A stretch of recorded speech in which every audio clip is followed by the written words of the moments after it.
Okay, very good. Testing. We got 1 minute left. Wow. I have, but thank you.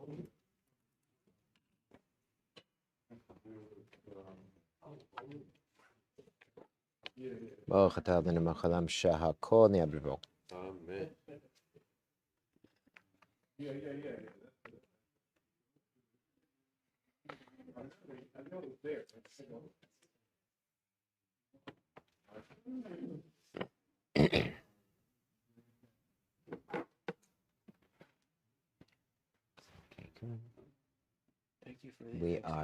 Thank you very much. Good. We are streaming. Good morning, everyone on Zoom. Can you hear me? Very good. Okay, good morning, Rabbosai. Good morning, Zoom. And today's daf is Taanis. Today is Taanis Yud Daled, so everyone give a hand because it's Yad Day today. And we are picking up on the bottom of Yud Gimel. I'm Rabbi Kovacs filling in for Rabbi Silber. Our sponsors today, we have a Talmud Torah sponsorship by Samuel and Malka Esterson in memory of their parents, in commemoration of their yahrzeits of Yitzchak, Laib, ben Aharon, HaKohen, Sarah Rachel, bas Baruch Avraham, Hinda, bas Henech, Efraim, in honor of the Rav, and only does for the kehilla and the community. A week of learning sponsor by Michoel and Sarah Lipman and family in honor of Phillip, Sanfield's Siyum HaShas. May Phillip and his wife Judy merit to make many more Siyumim and continue to inspire us with all their Torah and Maasim Tovim. Mazal Tov, and by Bill Eskin in honor of Chaim Rothschild. So he told me the turkeys were going to sponsor today, but they got geshekted. So Rabbi say, if you have leftover turkey, it's definitely mutter to eat it on Shabbos, but we say that you should always, even if you have a delicious food already, it's always good to make something else in honor of Shabbos. So if you didn't have any fish yesterday for some reason, go ahead and make some fish for Shabbos also to enjoy with your turkey, just not at the same time. Okay, Rabosai, we are at the bottom of Yud Gimel, and the topic was, thank you for the mic, I feel like it's like, wow, like Kol Ram, like amazing. It's amazing. Ram Kol Ram. And yeah, we got you. And we were discussing about Anenu. When we say the tefillah, the extra bracha of Anenu on a fast day, and remember that the Shaliach Tzibor, he says Anenu as a separate bracha when he's davening out loud between Goel and Rofeh. He says the bracha of Anenu, and it has its own end. It's its own separate bracha. But a Yachid, he says it in the middle of Shemei Tefillah on a fast day. So they were discussing, the discussion in the Gemara yesterday was a Yachid has its own fast. It's a Taanis Yachid. It's his own personal fast. He had a bad dream. He needs to fast for something. He needs a kapara. Would he say Anenu as a separate bracha? Can he make an extra bracha on the Shemona Esrei, or does he have to put it in Shemei Tefillah? So then we said there's no difference. I'm saying outside what we said yesterday. He said there's no difference between the tefillah of a tzibur and the tefillah of a yachid on a fast day, except there's one's 18 brachas, one's 19 brachas. So it implies that the tefillah of the tzibur adds the anenu as a separate bracha, whereas the yachid has it in Shemei Tefillah. Now when they say 18 and 19 for their Shemona Esrei, they mean Shemona Esrei is 18. Now we know today we have 19 because we added laminim v'lamalshim in Yavne. So that bracha is very new. It's only about 1900 years old. It's quite new. But in the old times, it was only davka 18 brachas default and 19 bracha when you added a nenu. And then yesterday we brought up this Indian of 24. Now on a fast day, we sometimes have 24 brachot on a public fast day. They would add in 6 extra brachot. And we're going to see that in the next parak, what those were about, and the makor for being able to add. We actually mentioned it in the Gemara in brachos. We were talking about tefillah in the 4th parak, but we're going to describe that in the next parak here in Taanis. So the discussion there was, well, there are other differences between Yachid and Tzibor, not just the 19, 18, because there's this possibility of 24 also. So we're actually going to pick up on the first wide line on the bottom of Yud Gimel. I know we went a couple lines further yesterday, but that way we have a good launching platform to begin with. So they say velo, so right in the middle of the first wide line, Yud Gimel Amud Beis. Ha ein bein ketane. So it says there's no difference. When we see the words ein bein, there's no other difference. That's a wording in the Mishnah that implies that we've included everything in the category. So then the Gemara gets to use those words ein bein to examine, well, did the teacher of the Mishnah really put everything in the category into this Mishnah, or is there something left out? And if there's something left out, what's the reason for that? So it's those words ein bein give the rabbis of the Gemara the opportunity to examine what's in the category and what isn't. What are the real differences? Ein bein gimel rishonot the gimel emtzayot. There's no difference between the first 3 fasts and the second 3 fasts. Elishab elu mutar and b'siyas malacha, like we said in the Mishnah yesterday. It was really, we read the Mishnah 2 days ago. So no between the first three and the next three, except for doing malacha, halachaf daled, but the 24 brachot in the tefillah, zeh v'zeh shavin, they are equal. Now remember, this three rishonot and the three achronot, really, so the middle ones here, that's talking about, first there were three fasts. Remember, the first three fasts were done by yechidim, by the leaders, the rabbis, and also people who wanted to step up to the plate and be, responsible for the community. That was the first three.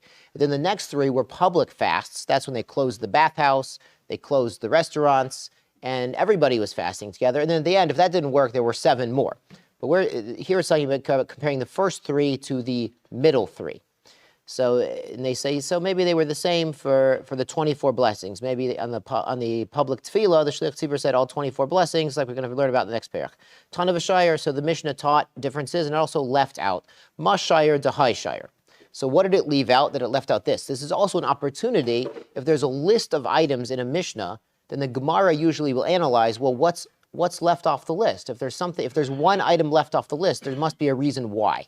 The teachers of the Mishnah were not haphazard. They were dafka. They put things on lists because they belonged on the lists. If one thing's left off, we need to know why. If 2 or 3 things are left off, maybe they didn't include everything on the list. And also, ha'ain bein katani uses those magic words, ain bein, there's no other, which implies there's no other differences. Elatana b'suri kamari v'tfilos lo kamari. The teacher of the Mishnah talking about the malacha was talking about isurim on a public fast day. It was also to do malacha on a public fast day. It's not talking about the tefillah. It's not talking about the differences in tefillah between the first 3 public fasts and the next 3 public fasts. We'll get into that actually tomorrow when we start the next parak. Ibai sema, and you could say be'emtzeita, or in the middle 3 fast days, nami lo matzlei chavtala. They didn't daven the 24 blessings. They didn't have the extra 6 blessings in their public tefillah until the last 7. Remember, it was 3, 3, and 7. For Yud Gimel, why do they use 13 fast days? 13 midos of rachamim, beautiful. So they went up to 13 fast days. We'll see on today's daf, there might be times when they go more than 13. The low, and there's no more differences. The Gemara continues, Tanya, but there's a brisa, ein bein gimel shniyos, l'sheva achronos. There's no difference between the middle 3, which is, they're saying here, the second 3 fast days, l'sheva achronos, to the last 7 fast days. Ela shebe'elu matriyin, but on these last 7 were matriya. The Gemara today will explain what's matriya. Usually triya sounds like trua. Sounds like we're going to blow a shofar. We're going to see that in today's daf. And we lock the stores, so people are not looking at the food. Which implies for other items they are the same. So for the 24 blessings in the Shmona Esrei, which is now not a Shmona Esrei anymore, they're the same. And if you're going to tell me hachanami, yes, they are the same. Ton of Shire here too. The teacher of the Mishnah left off some differences. Ha'ain bein katani, it teaches ain bein. There's no, which implies no other differences. But tispra, is it true there's no other differences? Ain bein dafka, that the words ain bein in the Mishnah means mamash, there's no other differences. Turning over to the top of Yud Daled, so give yourself a hand. Ha shire teva, it's left off the ark. Now the teva, the last 7 fast days, they would take the ark out of the Beit Knesset. And we're dealing with a little city, a little village where they have one big Beit Knesset for everybody. Which, I mean, it sounds amazing. Rabbi say there could be one synagogue for an entire city, because a Jew always has to have a shul he goes to, a shul he doesn't go to, a shul he goes to when the kiddush is good. A Jew needs a lot of shuls. I mean, that's sort of like Lamaisa how it works. I mean, it's nice. It's nice that way. But they would take the teva, with the Sefer Torah in it, out to the public square, because they were all davening in the public square. They would all get together, and maybe the pshat is they had more than one synagogue in the town. They had more than one shul, but they would all go together into a space in public where they could fit everybody in to have mamish tefillah b'tzibur for the whole city, and they would take an Aharon with a Sefer Torah out there on these last 7 fast days. Now it's not raining, so Baruch Hashem, you can take the teva out. So Nebuch, they got to daven for the rain. They would take that out. So they left that out of the Mishnah. They didn't say on the last 7 you take out the teva to the public square to daven there together. Imishim teva lav shirahu. So if we're talking about moving the ark into the public from the shul, that's not left off the list. Mili detzina katani, because it's teaching you things that apply betzina. Now tzina means like privately, but here it means like personally. So a person can't do malacha, can't do certain things. Mili de parhesia, public things, like the whole tzibur moves the ark into the public square to daven there lokatani.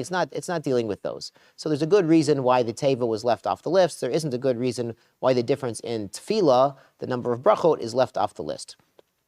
Amar Avashi, Masnisi Nami Daika, our Mishnah, you can also be Meduyak, you can learn from the wording of our Mishnah what the halacha is. The Katane, it teaches, Ma Elu Yeterut al Rishonot, that these are Yeter, they're additional, they add on to the Rishonot, to the first fast days. Ela Shebe Elu Matrin Venoalin Etachanuyot. On these last 7 fast days, we're going to see the next Mishnah tomorrow. They are matria. We assume there's some sort of trua or some sort of wailing going on. And they lock up the stores. But for the other matters like tefillah, they are equal. If you're going to tell me here too, it's Tana Vishayar that the teacher of the Mishnah listed differences between the middle 3 fast days, the last 7 fast days, but left off some differences like the tefillah. Ha ma elu katane. It says ma elu katana. These words ma elu also imply it's davka these things and not more. Ma elu just means what about these? Like just like these, and it has on the list. So it implies the wording of the Mishnah implies it's davka these things and not other things. So we didn't leave something off. But Tispra, are you sure? Ma elu davka, that the words ma elu davka means these things. What about these? Who the HaShayir la teva, but it left off the teva. So again, the Gemara says imishum teva. If you're talking about taking out the ark into the public square, lav shirahu. That doesn't count as something left of the list because there's good reason to leave that off the list. Mishum dekal choshiv la beidach pirka, because he's going to teach that in the same parak. The teacher of the Mishnah is going to teach you about the teva. First, he teaches you about the things that apply bitsina, that apply personally to an individual, and then it teaches you the things the community is doing together on these public fast days. So now that we've reached this conclusion, so not mentioning the 24 blessings on those last 7 public fast days, it's also not something left out. Even though it's not listed in the Mishnah, there's a good reason for that. Because in the same parak, the Mishnah is going to teach us about the difference in tefillah, that on those last 7 public fast days, the Chazon says 24 blessings in the Shmona Esrei. So you get 33% more blessings free with your Shmona Esrei on those last public fast days. We're going to see on Abba Base, we don't do this anymore, so don't get worried. Keep davening for the rain and the parnasa, but don't get worried about learning a 24 bracha Shmona Esrei. My Have Allah. So what did they decide about this issue? About the issue of Anenu? Amar of Shmuel bar Sisratai. Amar Rabbi Chia bar Ashi Amar Rav Bain Goel Rofe. So we put this anenu on a public fast day between Goel and Rofe. Rav Ashi Amar Mishmei de Rabbi Yanai Berei de Rabbi Yishmael b'Shomei Tefillah Hilchas b'Shomei Tefillah. So a yachid, an individual davening on a fast day, puts his anenu inside his Shomei Tefillah, and it doesn't get its own chotem, it doesn't get its own seal of Baruch Atah Hashem at the end. But the Shliach Tzibor, davening for the public, does put the Anenu between Goel and Rofe. But what if he forgets? What if the Shliach Tzibor, davening from the Amud, forgets the Anenu there? What does he do? Beautiful. He puts in Shemei Tefillah. So Shemei Tefillah is like the backup. So the Shaila becomes, what if you, not you guys, what if Ploni comes to shul late, and the Chazan's about to start the repetition, the Chazar HaShas, the repetition of the Shemona Esrei, and he wants to daven along with him. So where should he put his Anenu? So the problem is he can't daven word for word with the Shliach Tzibor, the guy who showed up late, and it's about to be Shemona Esrei time out loud, because the Shliach Tzibor is going to say Anenu between Goel and Rofe. But he can't, because he's a Yachid.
You're good.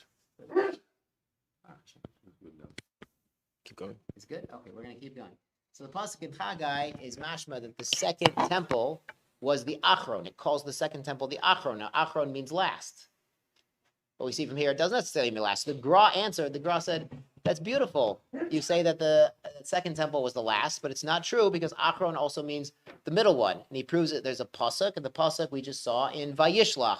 In Vayishlach, it's, what does it say? It says that he sent Leah and her sons Rishonim, and then the Shfachot, and their children Achronim, and then Rachel and Yosef Achronim. So it says Rishon, Achron, Achron. So Aharon doesn't mean last; it means next. So I mean the word Aher in Ivrit it means another. So like saying Aharon is like it could mean last, but it also mean next. Say Rishon, Achron, Achron. That's why I say the phrase Achron, Achron, Haviv. We save the best. We save the best for last. Like when you're giving a lot of Mazal Tovs, there's a lot of Simchas. So we say Aharon, Achron, Haviv. We're saving the best for last, but it doesn't mean the middle one was not also an Aharon. So the Gra came back to the Maskil. He says there's a proof from the pasuk that the Aharon could mean not just last, but it could mean next. So it does that in the pasuk by Vayishlach. It does that in some other places in the Tanakh, and it does that here in the Mishnah, where the Brisa and the Mishnah say Aharon is not necessarily the last. It could also mean next. It could also mean the middle. So if any maskilim come up to you with a pasuk from Haggai, and they say, oh, the second temple was the last temple, you silly Jews, you're praying for a third temple, it's not true. Say, listen, it's a Mishnah right here. The Gra already answered your question from Vayishlach, and you throw the maskil out. So Baruch Hashem, that's the Gra on the word Aharon, explaining Aharon can mean next, not just last.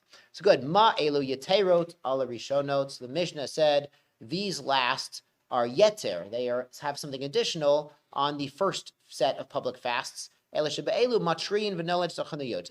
are matria, sounds like lashon trua, and we lock up the stores. Good, right? The two dots, say. But my matri, and what I mean, we're matria. What does that even mean? Rav Yehuda Amar b'shofarot. We do trua on a shofar on these public fast days. Rav Yehuda b'rei Rav Shmuel bar Shelas mishmei Rav Amar be'anenu.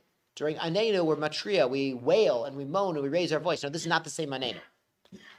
The anenu we were talking about just now was the anenu in Shmona Esrei. The Rashi here points out this is a different anenu. So he says, Rabbi Yehuda Amar Matrin anenu bekol ram hayutzakim anenu avinu anenu anenu elokei Avraham anenu anenu elhei Yitzchak anenu elokei Yaakov anenu. This is part of slichos.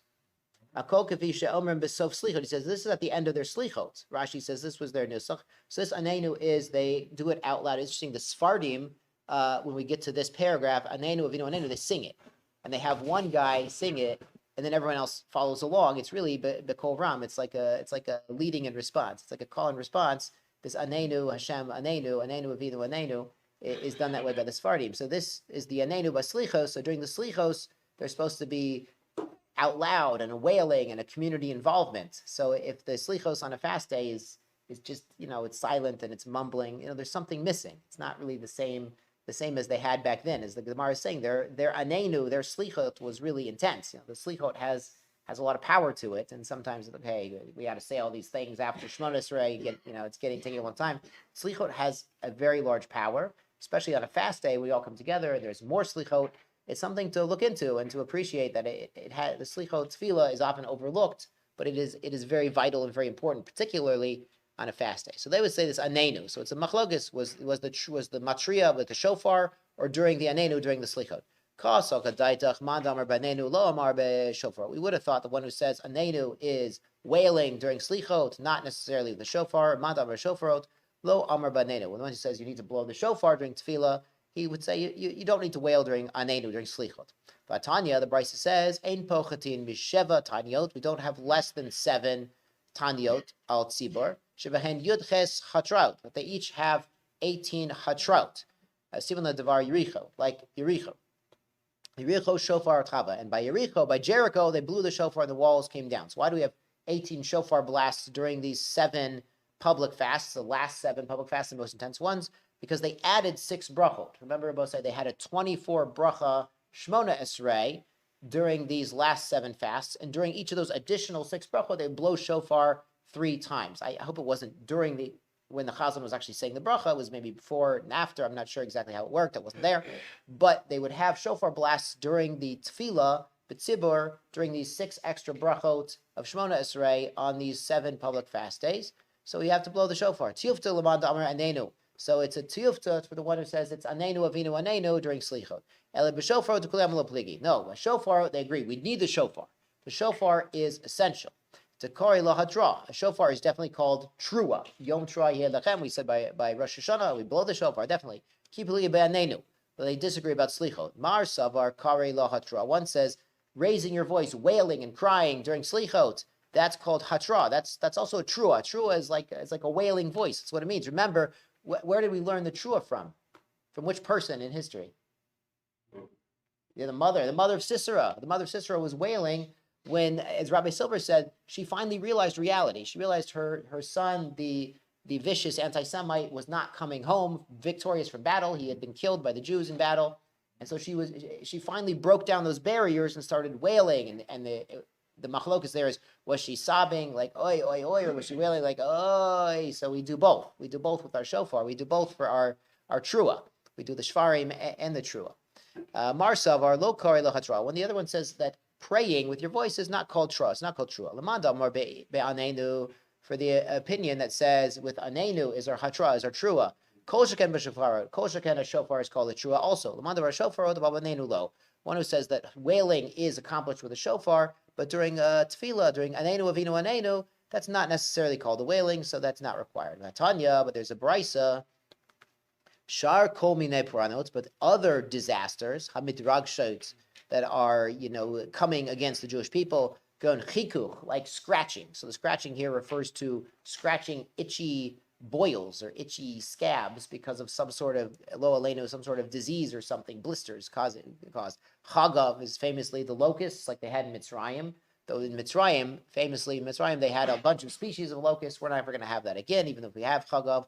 Zavuv, flies. Tzira is wasps. The wasps were famously used by Hashem as a weapon when Am Yisrael invaded Eretz Yisrael. Hashem sent the tzira to shoot poison at their enemies. So that was the first use of chemical warfare in recorded history.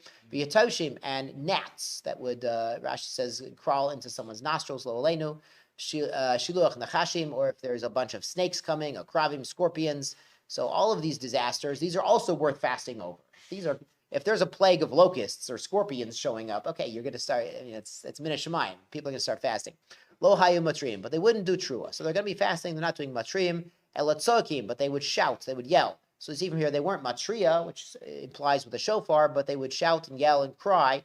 But it's tzaka b'pei, and since tzaka literally means yelling, screaming, is b'pei hatra b'shofarot.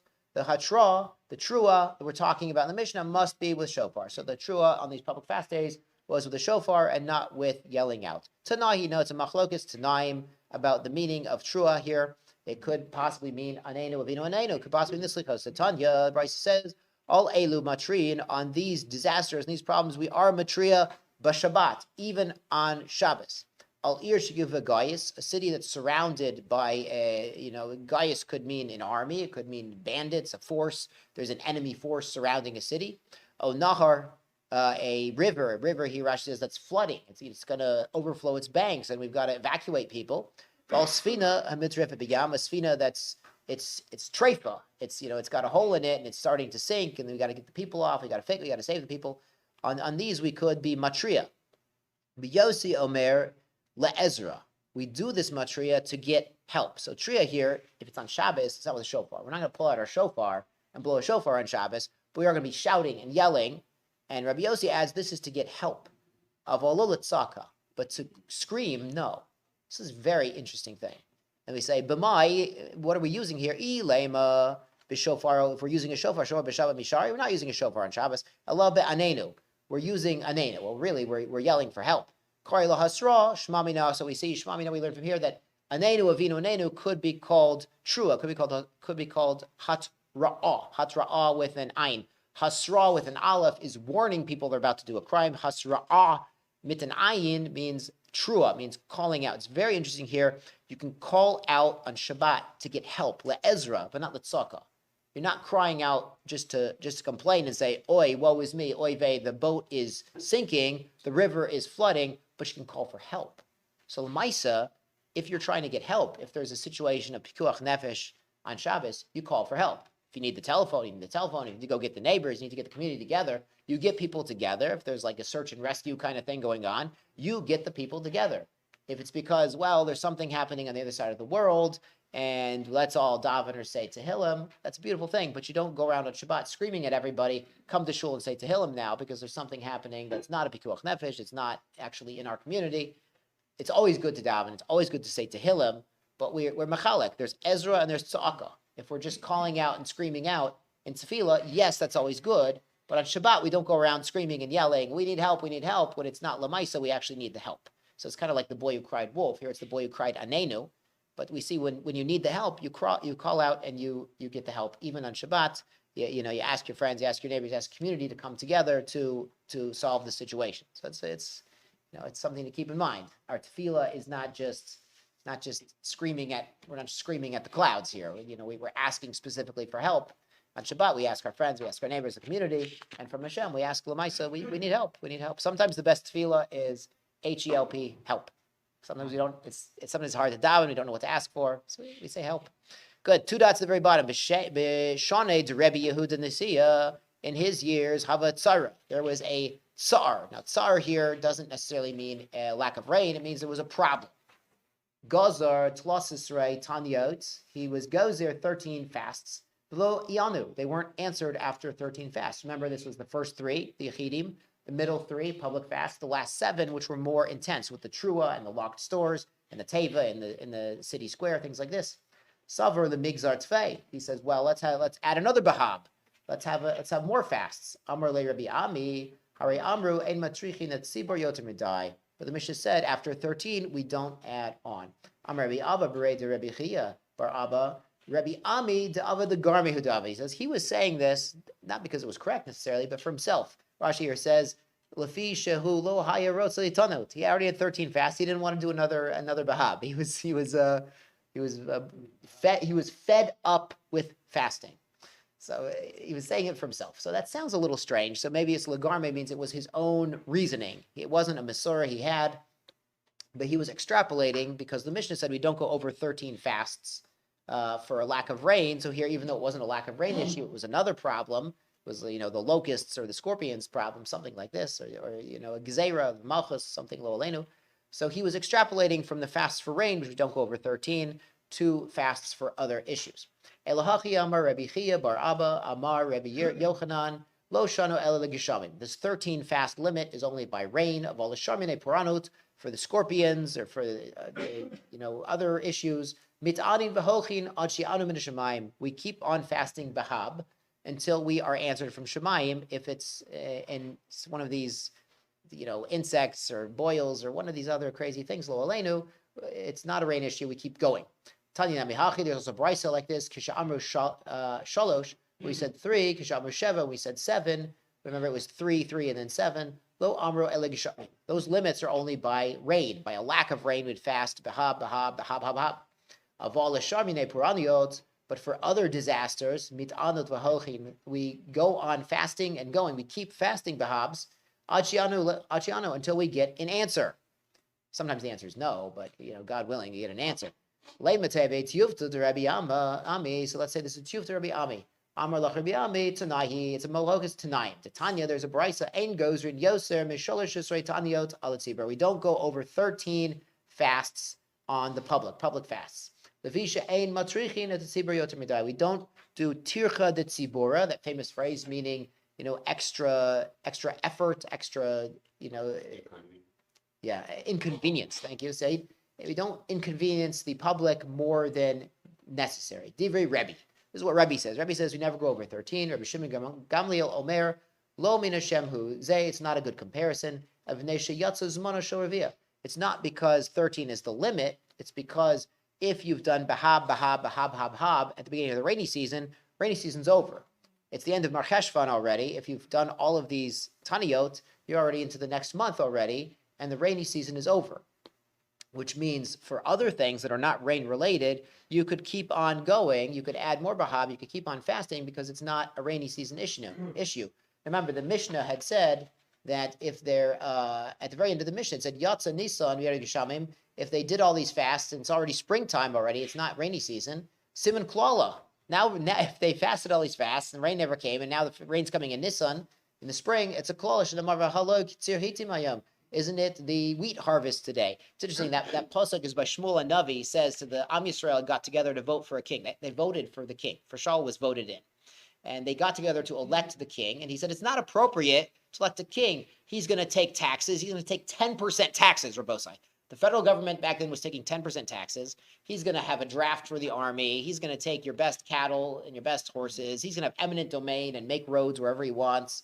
And to prove that this is a not appropriate thing to ask for a king, it's going to rain today. And then boom, Hashem makes it rain because Shmuel Navi said it's not appropriate to ask for rain right now. Now, rain is a siman bracha. It would be good to have a Jewish king, but it wasn't the time yet. It wasn't time for David HaMelech yet. Shaul was, in a sense, sort of a stopgap measure because they needed a king to lead them in war, but they weren't. The world wasn't ready for David HaMelech and the Malchus based David. So Shaul was sort of the temporary. We see in many ways he's not like as gishmak a king as David HaMelech, but they wanted to get together and elect a king. And so we see that sometimes during elections, strange things happen and miracles happen and strange.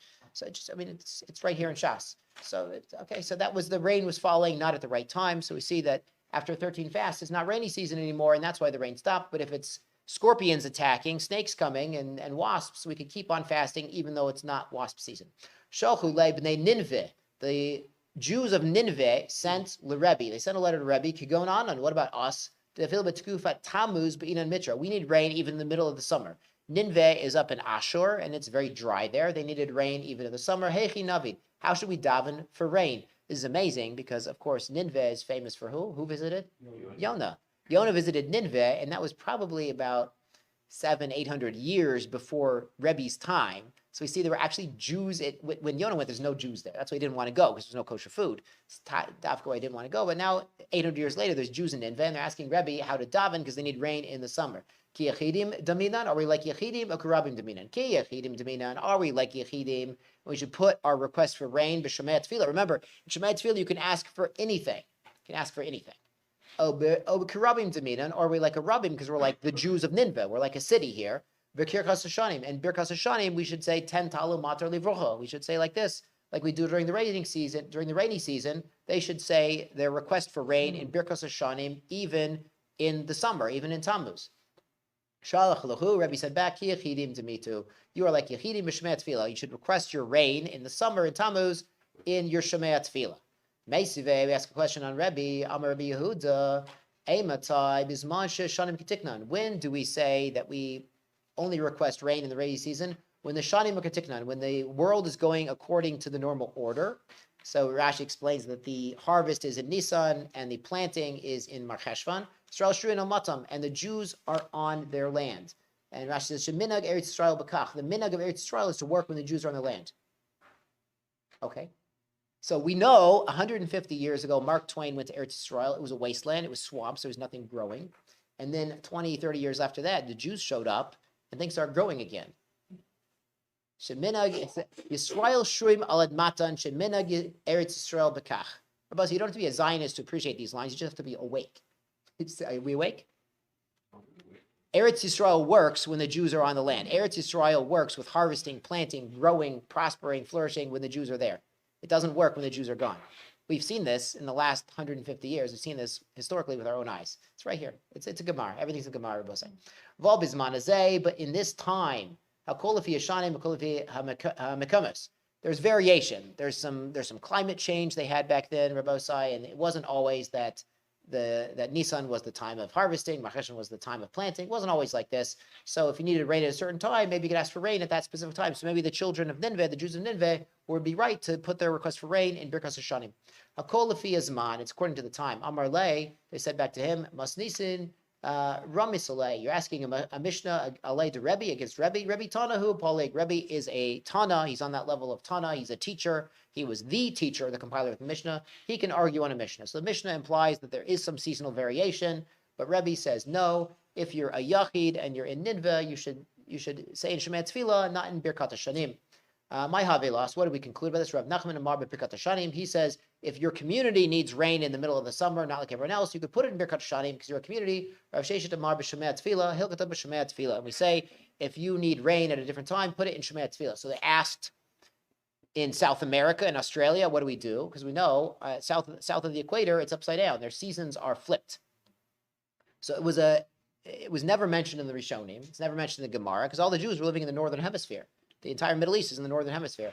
But once you get Jews in South America and Argentina and Brazil and Australia and everywhere, so they asked the question. They said, really, this Gemara implies in Shema Tefillah it'd be appropriate to say your 10 Tala Matar Livrocha in Australia if you need the rain it's the summer for everyone else, and Eretz Yisrael doesn't need rain, the rest of the world doesn't need rain, but you need rain. It might be more appropriate to do it in Shema Tefillah. That's a discussion in the recent postgame about how to daven if you need rain in Australia in the summer when everyone else does not need rain. Well, it's their winter, it's our summer.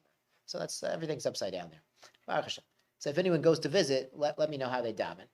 B'sheni mati nimashecha, on day 2, which is Monday, we tilt the stores opened towards evening so they could go and buy food. Because remember, they're fasting Bahab, and they would close the stores, but they had to buy food to eat. And on Thursday, we'd open the stores all day because of Shabbat. So they say, what is the parameters of opening stores? What is the teacher talking about? B'sheni, which is Monday, mati nimashecha, we tilt open the store. Maybe it means we open all the way towards evening. And on Thursday, we open the entire day, maybe Shabbat, so you can buy what you need for Shabbat. Maybe on Tuesday, we tilt the door open a little bit, we crack the door open. We open the door all the way, the entire day. Tashema, the Tanya, Bryce explains the Mishnah. On Monday, Matina the Arab, we crack open the door towards evening. On Thursday, we open the door wide the whole day, so you can go in easily and get what you need for Shabbat. If there's 2 doors, you could have one door locked, closed, and the other door to the store could be open. There's a bench in front of the store, connected pitro in front of the door. The bench is kind of blocking the door. People aren't going in aren't looking in to see the food on a fast day, because the problem is people are going to see food on a fast day and get upset. Avru elu velona knew if these fast days passed and we were not answered, my team matan, you decrease your business, babinyan, and building of inatia, and in planting. That's what the Mishnah said. Tana binyan shel simcha. So you could keep building other things, keep building the shul, with the bathhouse, but a binyan shel simcha you couldn't keep building natia shel simcha. Or planting would be a planting of simcha, but regular planting you could still do. Ezu binyan shel simcha. Zay habone beit chatnut livno. He's building a wedding hall for his son. Sometimes they would build a new building for the wedding to take place in, and in that building, the chas and kala would live after the wedding. They'd have all sheva brachas in that building. This is why sometimes in certain traditions they only say sheva brachas in the house of the chasan, because they literally built a house for the chasan and kala. Sometimes it was built on to the existing house of the in-laws or the parents or whatever it is. So don't try that at home. Ezehu netiya shel simcha. What is a planting of simcha? Zeanotea arvaniki shel malachim. This is arvaniki shel malachim. Rashi brings 2 pshatim. You plant a tree when the prince is born, and you're going to use that tree later to build his throne. Or you plant this nice grove for shade for the king to hold court outside in the nice grove. These are the netiya of simcha. You don't do this during public fast. B'shele shalom, taner badan, chaverim. It's the rabbis, the learned people, all of us in the Daf Yomi. Ein she'elas shalom b'neim. They do not say shalom aleichem to each other on a fast day. Amei haaretz shalom. If an Am Haaretz who doesn't know the halacha very well, he asks you, Shalom Aleichem, how you doing? He starts schmoozing. You can answer him out of respect. Don't ignore someone. Someone says hello to you, don't ignore them. Please. Someone says good morning, you try not to ignore them. Of course, if you're davening, you can't. You say hello, you wave or something. But out of respect, you answer him with safarafa, with like a weak voice, kavod rosh, and with seriousness. Hen mitafin, and the serious people would be mitatef. They'd be wearing their talits or their something over their head, like a turban on their head. Yoshvin kavelim gnadim. They'd sit like mourners or like people menuda, like excommunicated. Kavnei adam nezufi in the makom. People who are nazuf makom, who are cast away from Hashem. We use this word nazifa by if it rains on Sukkot also, like we're being pushed out. You take it very seriously. Until Hashem has mercy on us. So we treat a fast day very seriously. We're not joking, laughing, schmoozing. We would treat it with kavod rosh. And if somebody is a little lighthearted, so you can speak with them, but in a serious tone, with a hushed tone. Ari Elazar, Ein Adam Chashuv Rashai Lipo Al Panav. An important person can't fall on his face. This doesn't mean trip and fall, God forbid. This means during Tachanun, we put our heads down. This is actually an extra mila. This is an extra tachanun where they go down onto the floor. Poskim say this refers to kida, bowing down onto the floor, all the way onto the floor. And we do this on Yom Kippur. When we do this on Yom Kippur, we dafka have a rug or a sleeve or a towel or something separating us from the floor because there is a problem called maskit, tiled floor. The Avodah Zarah nicks, they used to bow down on a tile floor to serve their Avodah Zarah. So it's Asr Deraisa to bow down on a tile floor. So you guys in the back where there's tiles, you got to watch out. But we make a gezerah any floor. We don't bow our head down to any floor, even if there's a carpet, even if there's a hefsek. We put something there, like a sleeve. Your hand doesn't work because your hand is part of your body. So that doesn't work as a hefsek. Use a sleeve, use a towel, use something else to block your head from the floor because we don't bow down on the floor because the Avodah Zarah guys used to do such a thing. So this Yipol Opanav is an extreme measure of humility. You're really bowing all the way down to the ground.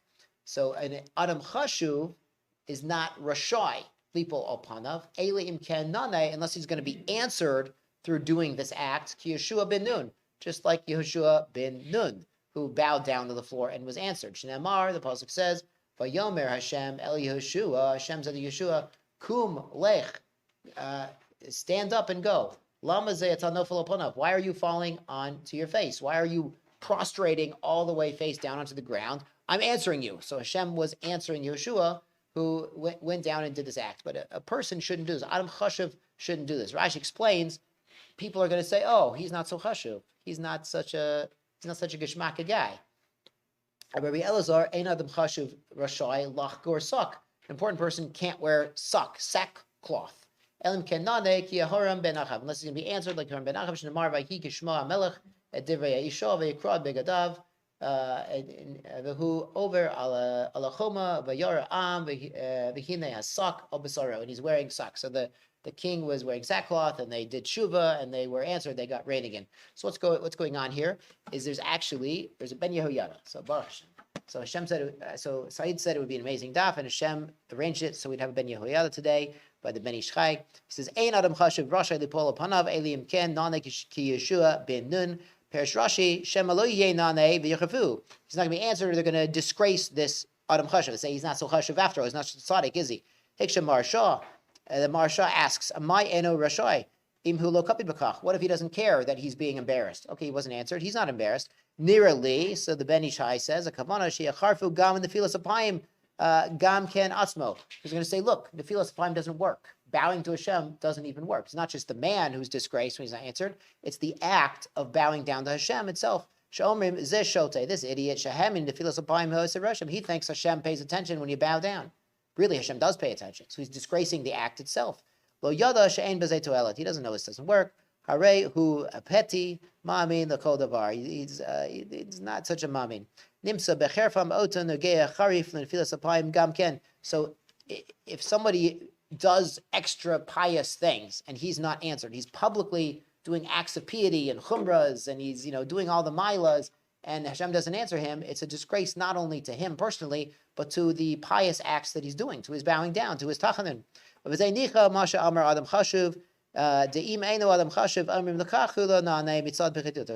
he's not chashuv, he's not answered. They wouldn't insult the act itself of piety. Other milvad perish Rashi. Now this is interesting. This is the Ben Ish Chai, and the Shitaso, he says when you do what we call nefilas apayim today, we don't go on the floor.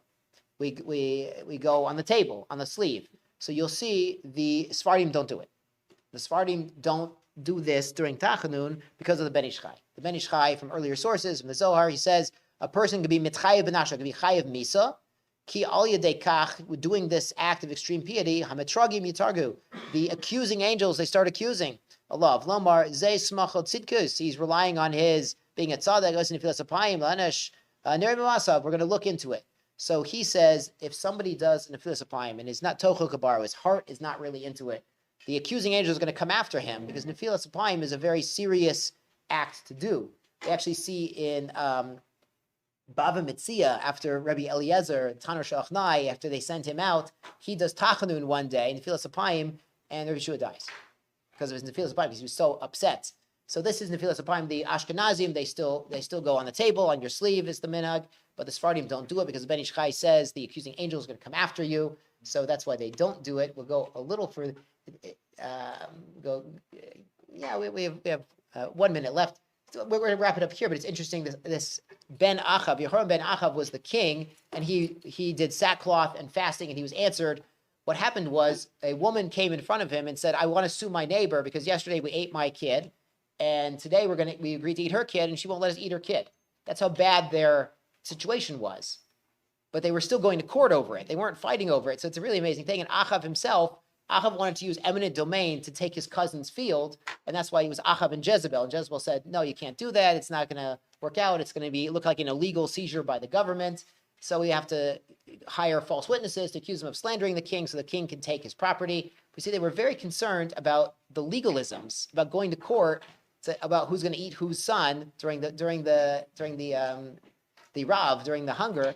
They're very concerned about eminent domain, and so you see, Jews always want to go to court. Jews always want to do things legally, even during a tough situation. So we're kind of in the middle of this Nefilas Apayim issue. But Baruch Hashem, today all the Ashkenazim should go on the table on your sleeve, and the Sephardim should not. That's what the Ben Ish Chai says. Shkoyach Rabosa. Shabbos.